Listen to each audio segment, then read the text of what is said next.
afternoon, ladies and gentlemen.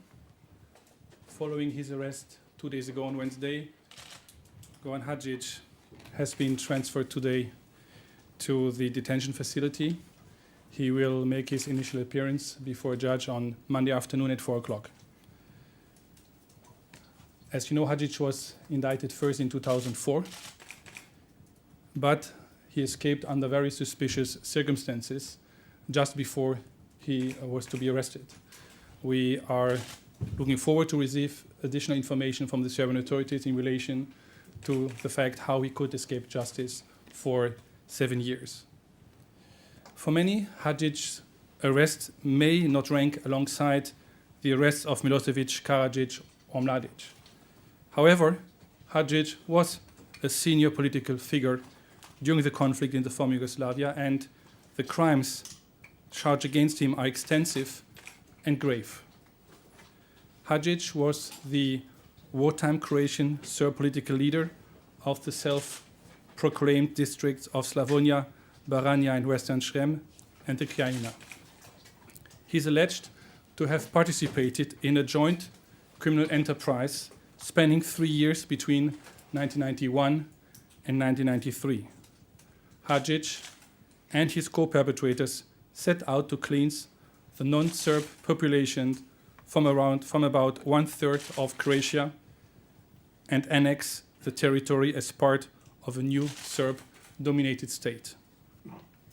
The methods used to carry out the criminal plan included extermination, murder, unlawful imprisonment, torture, beatings, deportation, forcible transfer, and the destruction of homes and property. Hadzic will be called upon to answer for the deaths of hundreds and the displacements of thousands. For the victims of the crimes alleged against Hadzic, we hope that some measure of redress will come from ensuring that Goran Hadzic answers the charges against him. Of the 161 persons indicted by the tribunal today, none remain at large. In the 18 years since the tribunal's establishment, the landscape of international criminal justice has been transformed. In 1993, the hurdles to arresting and trying most of the individuals wanted by the tribunal seemed impossible to overcome. Today, every individual wanted by the tribunal has been or will be brought to account. For the tribunal and for international justice, the arrest of Goran Hadzic is a milestone to remember. With Goran Hadzic now in custody, we will turn our full attention to the completion of our remaining trials and appeals. Our objective is to work as expeditiously as possible while respecting the rights of the accused. I can inform you that later today we will file an amended indictment which supplements and clarifies the charges against Hadzic.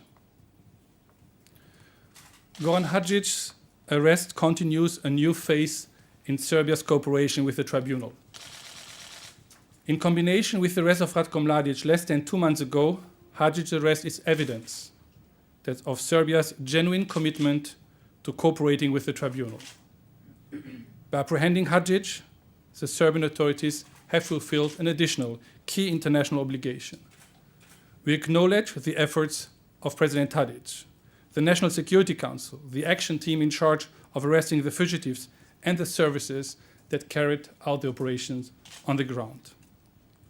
We trust that Serbia will maintain this new positive momentum in its dealings with the tribunal and continue to assist our ongoing trials by providing access to government archives and documents and by facilitating the appearance of witnesses.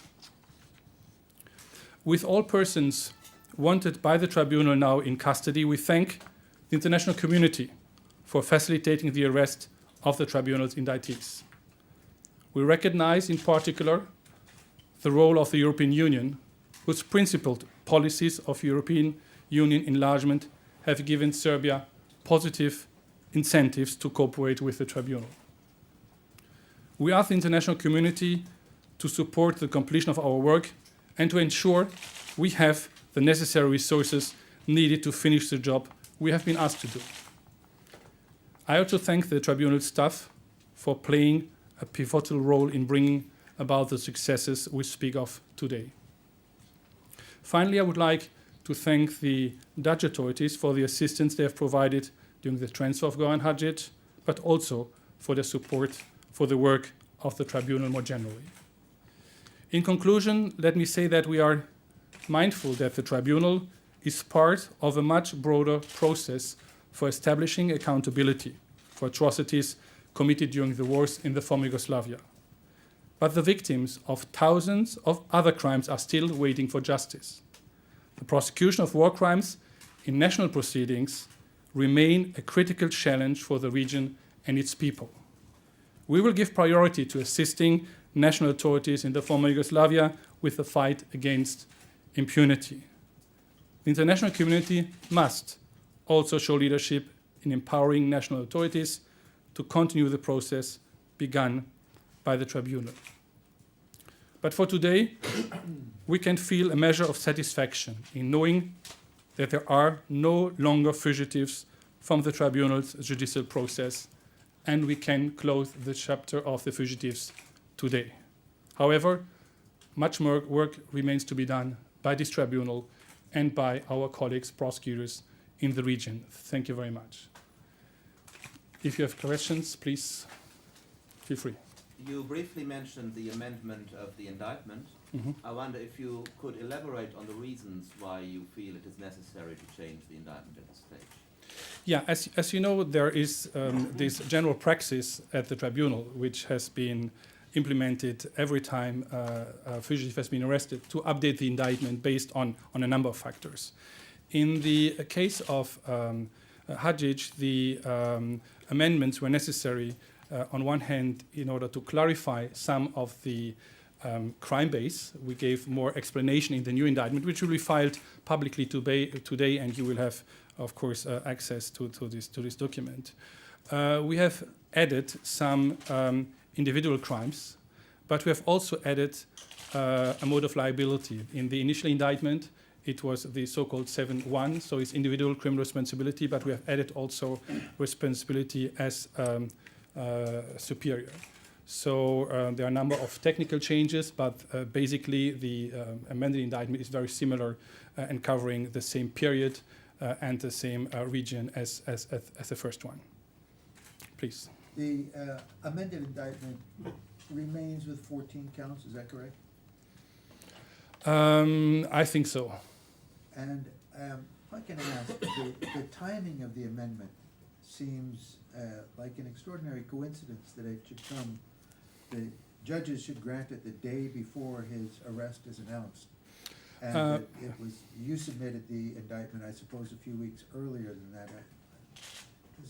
Would this indicate in any way that there were some indications that an arrest was imminent? No, not at all. As you know, for the Mladic indictment, for example, we have filed a motion to amend the indictment several months prior to the arrest, and the decision came out a little bit later. Here it was similar. We filed the amended indictment some time ago, and we received the decision very recently. But there is nothing else to be said or to look at in this regard. Please. Yes, Nicolas Levelet from AFP. Just a few quotes in French, if it's possible. Sure. Est-ce que vous pourriez dire rappeler l'importance de l'arrestation L'arrestation est certainement très importante à plusieurs égards. Tout d'abord, Hadzic était le leader politique des Serbes de Croatie. À ce titre, il est responsable, d'après l'acte de l'accusation, avec d'autres, de toute une série de crimes, de meurtres, de déportations de populations, avec l'objectif de créer un État indépendant serbe au sein de la Croatie. Donc il s'agit de meurtres, d'assassinats de centaines de personnes et du transfert forcé de milliers de personnes. Donc c'est certainement important par rapport aux crimes commis. C'est très important pour les victimes qui attendent justice depuis 7 ans. Comme vous le savez, il est fugitif, il est en fuite depuis 7 ans. Nous avons d'ailleurs demandé aux autorités serbes de nous informer sur les circonstances dans lesquelles il a été arrêté et comment il a été possible pour lui de rester un fugitif pendant cette année. Mais nous avons dit aussi, et j'ai dit aussi, que c'était important pour le tribunal, parce qu'avec l'arrestation de Hadzic, c'est le dernier des fugitifs qui est arrêté, et nous pouvons donc clôturer le chapitre des fugitifs. Cela étant dit, nous ne pouvons pas clôturer le chapitre des crimes commis en ex-Yougoslavie. Il y a des milliers de victimes qui attendent que justice soit faite, et des centaines, voire des milliers d'auteurs potentiels qui doivent être poursuivis dans la région. Donc nous appelons la communauté internationale à maintenir leurs efforts et à maintenir leurs appuis par rapport à la justice nationale, car il y aura encore beaucoup de dossiers à enquêter dans les années à venir. Other questions?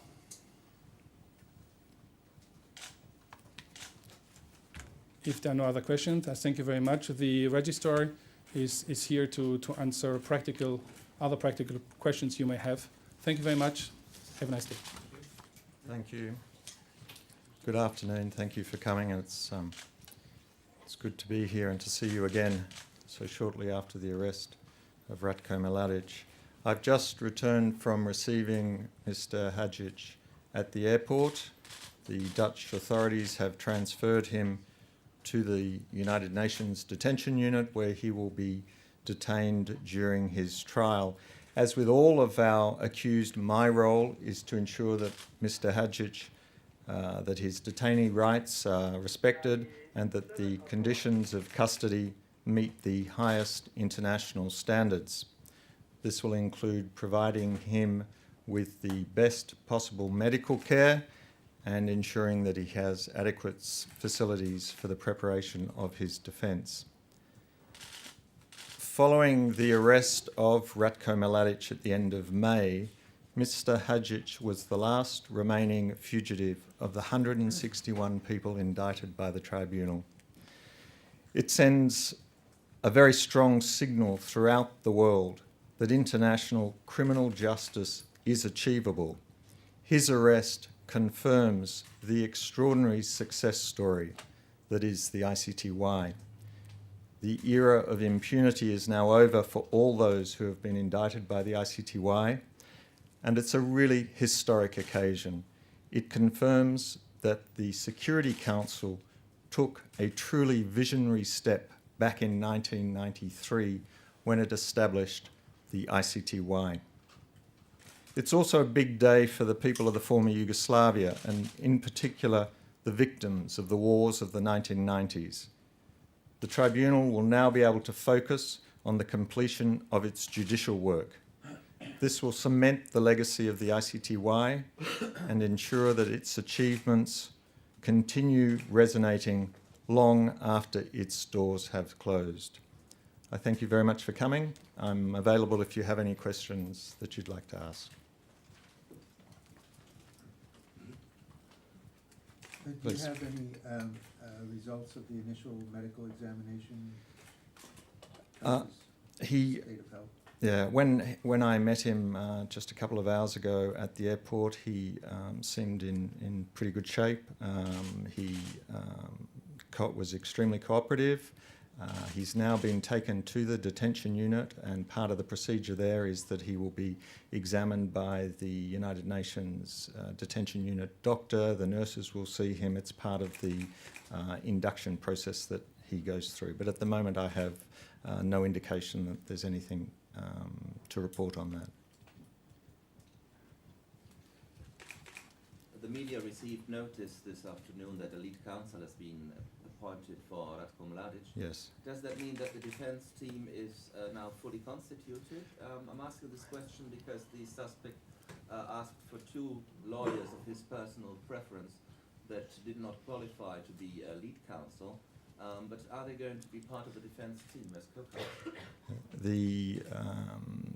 The registry assigned Branko Lukic as lead counsel for Ratko Mladic this afternoon. This was following a request from Mr. Mladic himself to actually have Branko Lukic as his lead counsel. We had rejected the request for Mr. Saljic to be counsel because he wasn't proficient in one of the two working languages of the tribunal, English or French. which is a requirement for assignment as lead counsel. The issue of building up the team now very much lies with the lead counsel. It's up to Mr. Lukic himself to decide on who he would like to have as his co-counsel and the members of his team. So we will be working with him over the coming days to look at the establishment of his team. Yes, please. Well, Mr. Brammertz said that Mr. Hadzic is going to be shown to judges on Monday. Can you confirm this? Was there a decision not long ago by the judges that the initial appearance would be on Monday? Yes, a decision was filed, I think, within the last half hour or hour or so by Judge Kwan as the acting president. We're in the next week is the beginning of the judicial recess, and during that time, a number of the judges are not here, and Judge Kwan will conduct the initial appearance on Monday at 4 o'clock in courtroom 1. In the meantime, we will work with Mr. Hadzic to organise the assignment of a duty counsel so that when he goes to that initial appearance, he will have representation by duty counsel. Any other questions? Thanks very much for coming.